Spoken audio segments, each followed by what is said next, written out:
नमस्कार सर्वांना. माझ्या चॅनलमध्ये सर्वांचं स्वागत आहे. सुप्रभात. नेहमीप्रमाणे सकाळचे 6 वाजलेले आहेत आणि आज मी तुम्हाला विपरीत शयनस्थितीमधील धनुरासन हे आसन दाखवणार आहे.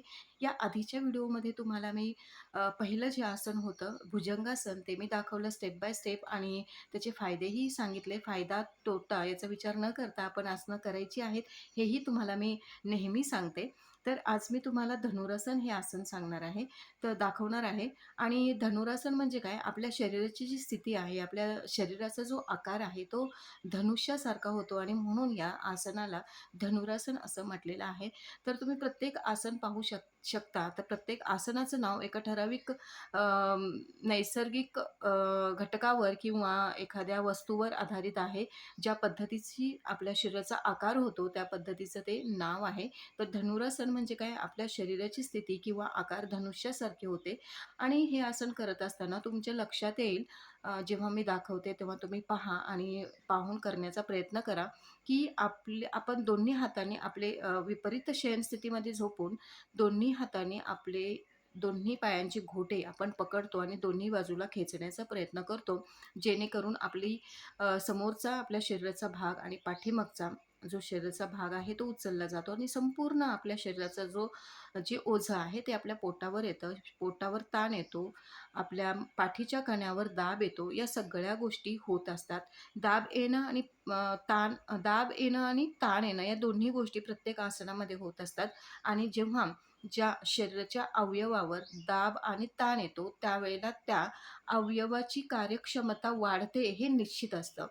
तर हे आसन करत असताना पोटावर भरपूर आपण संपूर्ण आपल्या शरीराचा जो भार आहे तो पोटावर येतो आणि त्यामुळे पोटाचा व्यायाम जास्त होतो आणि आपल्या पोटाची जी अतिरिक्त चरबी आहे ती कमी होण्यास 100% मदत होते. त्याचबरोबर आपल्या पोटाची जी कार्यक्षमता आहे, पचनशक्ती आहे, जठराची जी पचनक्रिया आहे, ती सुव्यवस्थित होण्यास मदत होते. त्याचबरोबर पाठीचा जो कणा आहे, पाठीच्या कण्याची लवचिकता वाढते, पाठीच्या कण्याची कार्यक्षमता वाढते. या सगळ्या गोष्टी होत असतात. त्याचबरोबर हात आणि पाय यांच्यावरही भरपूर ताण येतो आणि तुम्ही पाहू शकता हे आसन करत असताना आपल्या संपूर्ण शरीरावर दाब आणि ताण येतो आणि त्यामुळे आपल्या संपूर्ण शरीराची कार्यक्षमता वाढण्यास ह्या आसनामुळे मदत होते आणि त्याचबरोबर आपलं श्वसनाचं कार्य चालू असतं संथ गतीने. त्यामुळे त्याचाही चांगला परिणाम आपल्या फुफ्फुसांवर होतो आणि त्याचबरोबर आपलं मानसिक स्वास्थ्यही सुव्यवस्थित राहतं. जेव्हा आपण आपल्या श्वासावर काम करतो, तेव्हा नकळतपणे सायमल्टेनियसली आपल्या मानसिकतेवर सुद्धा चांगला परिणाम होत असतो. तर इतके अगणित फायदे या धनुरासनाचे आहेत. तर तुम्ही नक्की व्हिडिओ शेवटपर्यंत पहा. माझ्याबरोबर करण्याचा प्रयत्न करा. आसन 1, 2, 3, 4 या क्रमाने आहे आणि त्या पद्धतीनंच सोडायचं आहे. उलट्या पद्धतीनं सोडायचं आहे. जसे क्रम आपण करताना आसनाची सुरुवात करताना लावतो, त्याच पद्धतीचे उलट्या क्रमाने आपण आसन सोडताना क्रम लावायचे आहेत आणि आसन पूर्ण करायचं आहे. तर व्हिडिओ शेवटपर्यंत पहा आणि माझी माहिती आणि योगासनाची आसनं जर तुम्हाला आवडत असतील, तर नक्की व्हिडिओला लाईक करा, शेअर करा आणि सबस्क्राईब करायला विसरू नका. धन्यवाद. चला, तर आसनाला सुरुवात करायची आहे. पहिल्यांदा आसन आसन सतरंजी किंवा तुमची योगा मॅट असेल तर उत्तम. बघा, तर आपल्याला विपरीत शयनस्थिती घ्यायची आहे. पालथं झोपायचं आहे, सरळ. आपलं शरीर सरळ असायला हवं, स्ट्रेट, ताठ. दोन्ही पाय आधी सरळ ठेवायचे. आपल्याला इच्छा होते पायांमध्ये अंतर ठेवायची, पण दोन्ही पाय जोडून दोन्ही हात जमिनीला टेकून दाबून ठेवायचे आहेत शरीरालगत. हनुवटी जमिनीवर. 1, दोन्ही पाय दुमडून घ्यायचे आहेत वरच्या बाजूने. 2, दोन्ही पायांमध्ये 1 ते 1.5 फुटाचं अंतर ठेवायचं आहे. 3, दोन्ही हातांनी दोन्ही पायांचे घोटे पकडायचे आहेत. घट्ट पकडायचे, हात सुटले नाही पाहिजेत याची काळजी घ्यायची आहे. आणि 4, आपलं समोरून आणि पाठीमागून शरीर उचलत असताना हात आणि पाय दोन्हीकडे खेचायचे आहेत. अपोजिट दिशेने, उलट दिशेने आपण जर खेचले तर आपलं शरीर आणि पाठीमागचा भाग आपोआप वर येण्यास मदत होते.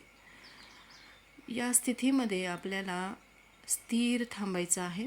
श्वासावर लक्ष ठेवायचं आहे. श्वास संथ गतीने चालू ठेवायचा.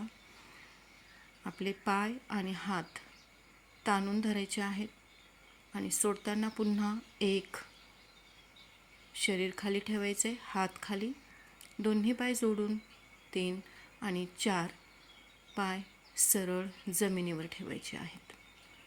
यानंतर विश्रांतीचे आसन मकरासन, जे विपरीत शयनस्थितीमध्ये आपण करतो ते.